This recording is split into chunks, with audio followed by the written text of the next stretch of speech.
오늘은 울산에서 코로나19 환자가 발생한 지 꼭 1년째가 되는 날입니다. 지난 1년 우리는 코로나라는 전대미문의 감염병과 싸우며 일상의 행복을 빼앗겼습니다. 장기화되는 사회적 거리두기에 소상공인, 자영업자, 문화예술인, 공연기획자, 운수 종사자 등 모든 시민들의 어려움이 가중되어 왔습니다. 비대면 수업, 자택근무, 심지어 줌 회의로 명절 차례를 지내는 전에 없는 특별한 일상들을 경험해야 했습니다. 하지만 이런 어려움 속에서도 코로나와 사투를 벌이는 울산 시민의 힘, 울산의 저력은 빛났습니다. 전국 최초 열화상 카메라 설치, 드라이브 버스로 차량 방역, 수요 방역의 날 운영 등은 오랫동안 청정지역 울산을 유지할 수 있었던 비결이었습니다. 수소경제, 부유식 해상풍력 등의 울산형 뉴딜은 한국형 뉴딜을 선도하며 코로나 위기를 오히려 기회로 만들고 있습니다. 이 자리를 빌려 방역 전선의 든든한 지킴이가 되어주신 의료진과 공무원, 자원봉사자, 코로나19 예방에 발벗고 나서 주신 모든 시민 여러분께 진심으로 감사를 드립니다. 우리 시도 26일부터 정부 추진 일정에 따라 드디어 백신 접종을 시작합니다. 1차 접종은 정부가 결정한 아스트라제네카 백신으로 관내 44개소의 요양병원과 37개소의 요양시설에 입소 중인 65세 미만 환자와 입소자 그리고 의료진을 비롯한 종사자를 대상으로 접종이 시작될 것입니다. 의사가 근무 중인 요양병원에서는 자체 접종을 하고 요양시설에서는 위탁 의료기관이나 촉탁 의사 또는 보건소 방문 접종팀이 방문하여 접종을 하게 됩니다.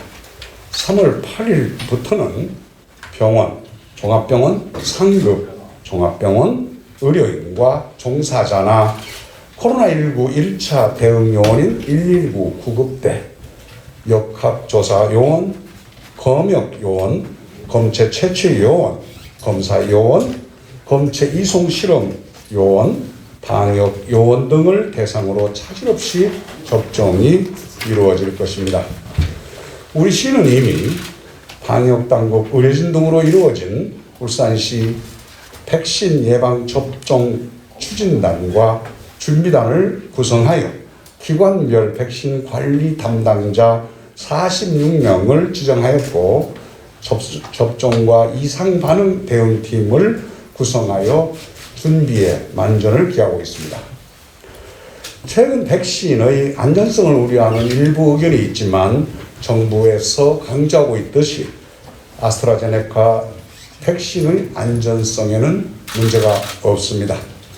전 세계적으로 50여 개 국가에서 승인을 받았고 세계보건기구도 긴급 사용 승인을 했으며 접종이 시작된 국가들로부터는 심각한 사례가 보고된 사례가 없습니다.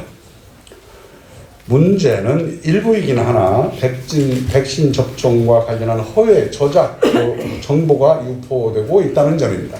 시에서는 백신 관련 가짜 뉴스를 빠짐없이 모니터링하고 필요한 경우 신속하고 강력하게 대처해 나갈 것입니다. 시민 여러분들께서는 가짜 뉴스에 현혹되는 일 없이 시와 정부가 제공해 드리는 정보를 믿고 백신 접종에 적극 동참해 주실 것을 당부드립니다. 특히 백신에 대해 과학적이고 전문적인 지식을 갖고 계신 의료인 여러분과 코로나19에 취약한 고령층과 접촉하는 요양병원 및 요양시설 종사자 여러분의 적극적인 접종 참여를 호소드립니다. 시민 여러분, 우리 시는 그 어느 때보다도 비상한 각오로 백신 접종 전의 막바지 고비를 넘기 위해 방역 행정에 집중하고 있습니다. 또 재난지원금, 보육재난지원금 지급, 코로나19 대응 지원과 지역 맞춤형 일자리 창출에 천문학적인 예산을 편성하는 등 서민 경제 살리기에 최선을 다하는 동시에 울산형 뉴딜, 나인브리지를 통해 울산 재도약의 기틀을 착실히 준비하고 있습니다. 그런 만큼 시민들께서는 백신 접종이 마무리되기 전까지 마음으로 잡는 손 더 꽉 잡으시고 조금 더 힘을 내 주시기를 당부드립니다. 코로나19는 강하지만 울산은 더 강합니다. 감사합니다. 네, 이어서 질의응답 받겠습니다. 그런데 이후에 그 1년간의 발생 통계 분석 발표가 남아있기 때문에 시장님께 하실 질문이 있으시면 지금 손을 들어서 예상해 주시고, 네, 정종식 기자님 마이크 건네 받으시고. 네, 시장님 수고 많습니다. 광림의 정종식 기자님. 지금까지 그 1년간의 그 울산시의 코로나 대응 상황에 대해서 다수 시민들은 선방했다라고 평가하고 있습니다. 그러나 일부 좀 미흡한 점도 있다는 지적이 나오고 있습니다. 대부분 그 집단 감염에서는 불가항력적인 있긴 했지만은 양지 요양병의 경우는 울산시의 위협이 좀 대처했다는 지적도 있습니다. 어떻게 생각하십니까? 양지 요양병원은 하나의 밀폐된 공간에 밀접하게 집단 생활을 하는 나이가 많으신 요양 환자와 의료인이 함께 뒤섞여서 이 집단 발병한 상황이었습니다. 우리의 당시의 그 수용 능력이나 의료 역량이 일일이 검사를 통해서 분류하고 바로 이분들을 전부 각 치료소나 혹은 그 감염병 전담 병원에 보내고 이렇게 할 수 있는 우리의 의료 시설 혹은 의료인 등이 부족했습니다. 그래서 그런 경우에 우리 정부에서 정해 가지고 있는 기준, 우리의 활동 기준이 코호트라고 해서 집단 격리 조치였습니다. 참으로 마음 아픈 일이었습니다. 집단 그 격리를 하면 그 안에 있는 분들은 어쩔 수 없이 그 안에 더 환자가 발생할 수밖에 없고 그 고통이 엄청나다는 걸 저희도 알면서 그런 조치를 취할 수밖에 없는 다른 선택의 여지가 없었던 상황이었다는 것을 당시에 고생하셨던 분들께 호소를 드립니다.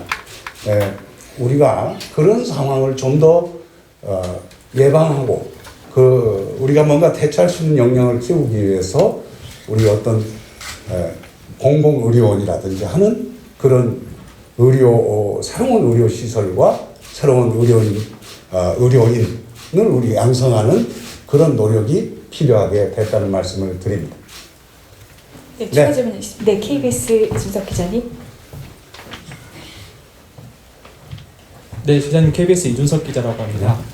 그 백신 접종을 앞두고 있어서 이 뭐 코로나19 종식에 대한 뭐 기대감도 뭐 나오는 것도 사실이긴 한데요. 네.